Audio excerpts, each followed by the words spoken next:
Good morning, students. So today we will deal with personal management. So again, your management and nursing services. So this will be your video one. So now in this we will see what is recruitment and selection. So when we say recruitment, it is a process of it is a positive process of searching for candidates or employees. Okay, when we search, that is called as positive process, which is the recruitment. And when we say selection, it is a negative process because it involves a rejection of unsuitable candidate. So in the process of searching, we might have 20 candidates for a particular post, but in the process of selection, we will give them test to find out how capable they are, how much they would be able to handle the job description if that is handed to them. Based on that, the selection will be done. So that's why we call recruitment as a positive process and selection as a negative process. So recruitment is a positive process of searching the prospective employees, and selection is a negative process because it involves rejection of unsuitable candidates. However, both recruitment and selection are the two phases of the same process, but both are involved in the same process of selecting the candidate. Recruitment being the first phase, envisage is taking decisions on the choice. Selection is the second phase, which involves giving various types of tests to the candidates and interviewing them in order to select the most suitable candidates. That's what I have told you. Okay, next we will see definition of recruitment. So in the notes, if you see, there are about 4 definitions. Whichever you find it easy, you can write it down. Okay, I'll just deal with one. So according to Flippo, recruitment is a process of searching the candidate for employment and stimulating them to apply for jobs in the organization. So that is called as recruitment. Okay, so we can say another one also. According to Dr. White, the word recruitment is limited to specific steps taken to attract suitable candidates to apply for examination. So you have even recruitment board where everybody can apply based on the criteria that is given. After that would be the selection process. Now we will see what are the sources of recruitment. So before an organization activity becomes recruiting applicants, it should consider the most likely sources of the type of employee it needs. So here, when they are planning to recruit, they have to give the following criteria. So based on that, people who are who come under that criteria will come for this recruitment. Okay. Then some companies try to develop new sources, while most only try to tackle the existing sources they have. These sources accordingly may be termed as internal and external. So when we say, so we are talking about the sources. When we say sources, there are 2 types, which is the internal source and external source. How this recruitment is carried out. Then internal sources are the most obvious sources. These include personnel already on the payroll of an organization, that is its present working force. Whenever any vacancy occurs, somebody from within the organization is upgraded, transferred, promoted, or sometimes demoted. So within the company itself, you will have experienced people, or they can conduct the exam within the employees who are already there. So based upon their performance, they will be either transferred with a higher post or promoted, or they might be even demoted. That is called as internal source. So this is mainly with the people who are already existing in the work area. External sources, these sources lie outside the organization. They include new entrants to the labor force, mostly inexperienced potential employees, that is the college students. So they can give an opportunity to the college students who are new to the work, who hold no experience. Then the unemployed with a wide range of skills and abilities. People are looking out for job. Maybe at that probable moment they are not having a job, so they can apply. Then retired experienced persons such as mechanics, and then you have jewelers, accountants, etc. for various work. If you see, even in our college office, you have people who have already been retired who serve. Okay, so they are also given an opportunity. So it can be to freshers with no experience after they study, or it can be people with all these experience, skills and abilities currently unemployed or looking for job, or it can be even for people who've been retired, again for them on basis of accounts, okay, or any other office work can be assigned to them. Now we talk about so we have done with sources of recruitment. We have seen what is internal source and what is external source. So in internal source, when we say It is the transfer method that we have seen from one job to another job. They will transfer from one place to another place. They can transfer when a new job is given. And then you have promotion. It leads to shifting an employee to a higher position, carrying higher responsibilities, facilities, status and pay. So they will increase the pay. They will give next job. Okay, so next hierarchy, next level of position that they already hold it. Okay, from one level to another level they will be promoted. Okay, so yeah, so many organizations follow the practice of filling higher jobs and promoting employees who are considered fit for such position. So usually what they do is, already people who are existing, they will be promoted, okay, to the next level in the same company. So usually internal source, it can be either transfer or it can be promotion. So merits of promotion, okay. So what are the merits of promotion? So employees are motivated to improve. So when there is a chance of promotion, automatically people will be motivated, then they will have good morale. Okay, so good values will be increased, and then industrial peace. So when morale is good, values they are maintaining properly, automatically the peace among the staffs also increases. Then filling of jobs internally is cheaper. So if you have to hire somebody for that post, you have to pay more. So when you have to give the person who is already working, you can give little pay and they will be happy to do the job. So what are the demerits of recruitment? So when we say demerits, when vacancies are filled through internal promotions, the scope for fresh talents is reduced. So when they want to use the same people who is existing in the internal sources, okay, so what happens is they will not get a person who is much more talented, and then the employees may become lethargic. So if they are promoting them itself from one post to another post, there are times that they can become lazy.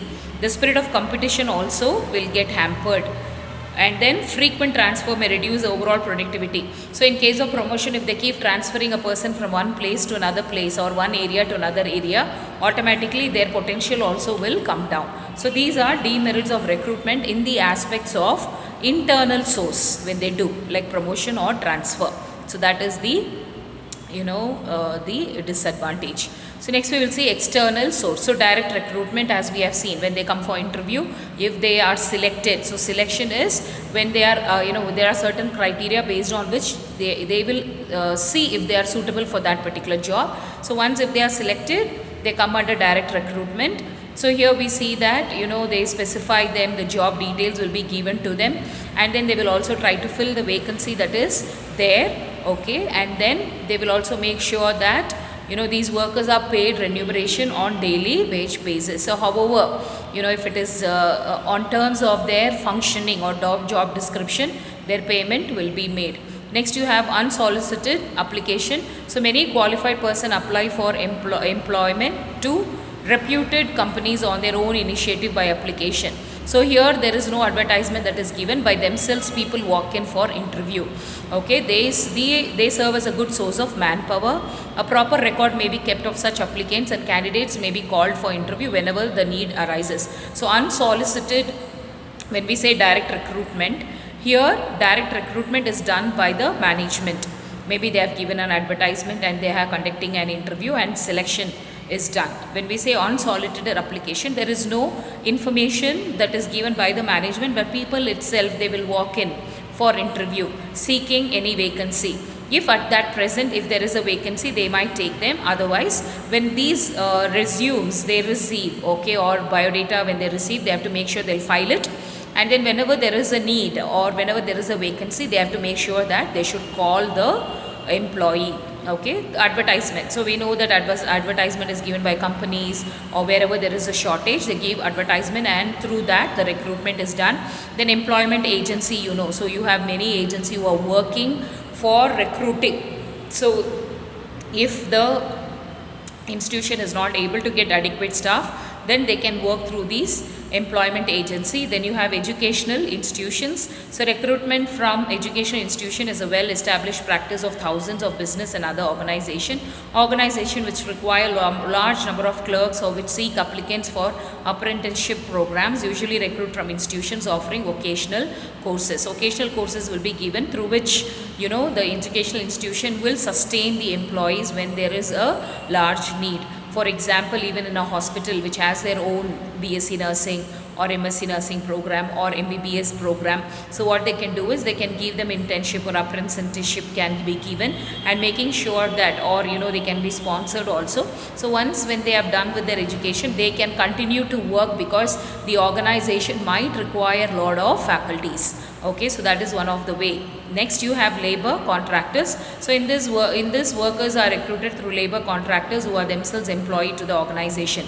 These labor contractors are already working in that particular organization, and then they try to bring labors to fill the unfilled area or unfilled employee where there is lack of employees to function.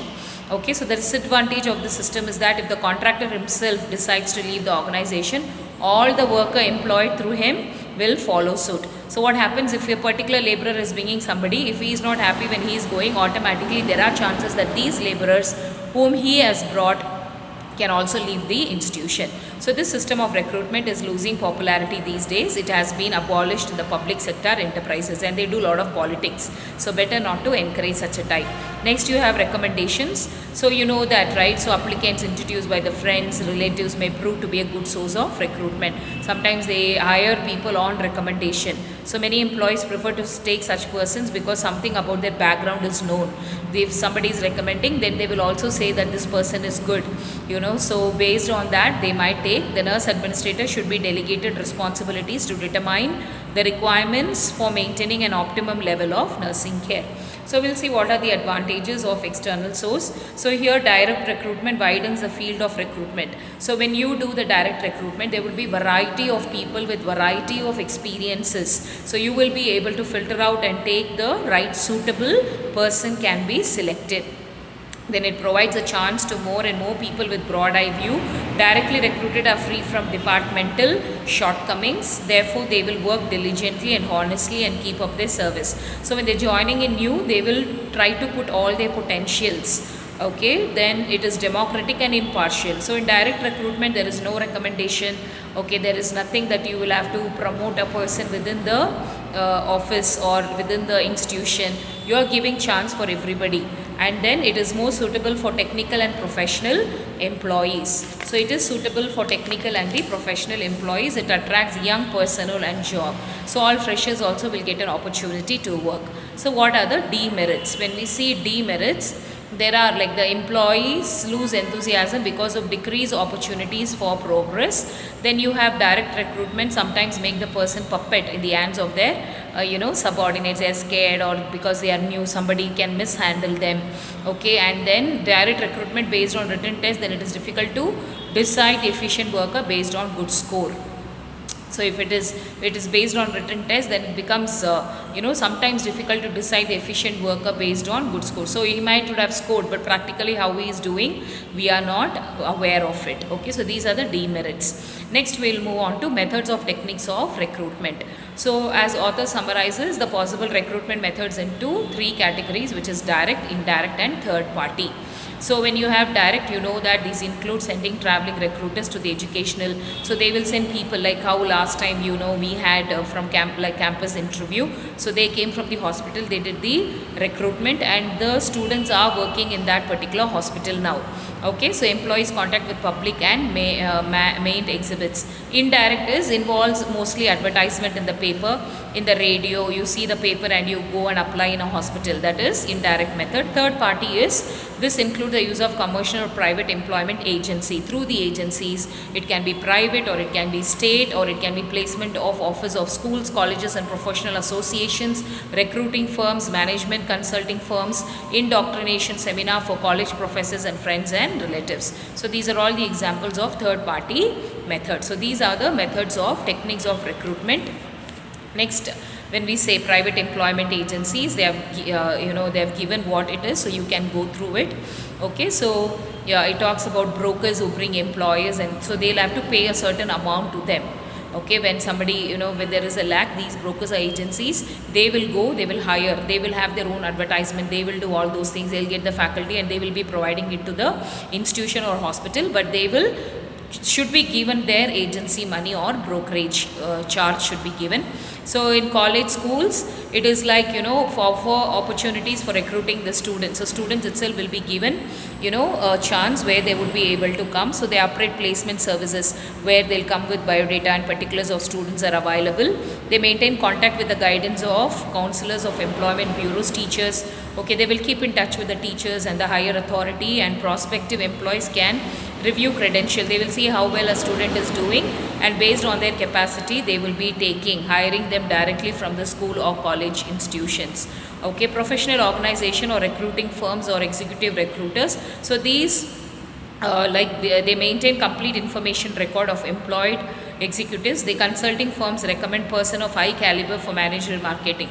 So here these recruiters will have the details of well performing performers. Okay, so they will give their details to the institution or hospitals or the companies. So based on their credentials they will be hired for work.